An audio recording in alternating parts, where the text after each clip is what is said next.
Во Пијанец започна примената на мерките предвидени од владата за сузбивање на болеста син јазик и обештетување на сточарите чија стока настрадала од болеста.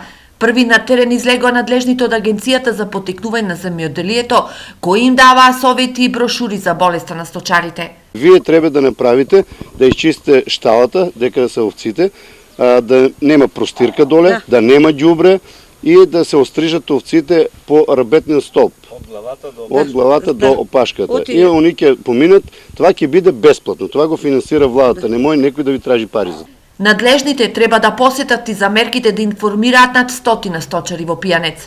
Бројот на угинати грла овци кои се угинати од болест син јазик, тие лица со записник, за кој ќе се направи записник, ќе добијат субвенции, како нормално во колку не биле болни овие. Исто така се ослободат од пашарина. Сточарите кои цело лето се борат со болеста, очекуваат поголема поддршка од владата. Мачкаме, купуваме течности, што ни речат, спреове купуваме. Да не си дадоме за лекове само, плюс овци 63 јагнеца за продавање.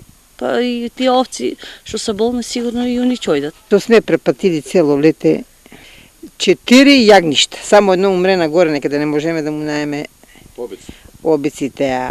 Ама това нагоре што умре едно тука што го чувах еден месец слогавено, това не са пријавени за субвенциите. Сетот мерки од владата предвидува координирана акција на сите надлежни за ова област. Ветеринарите веќе од утре треба да продолжат со дезинсекцијата по шталите и стоката.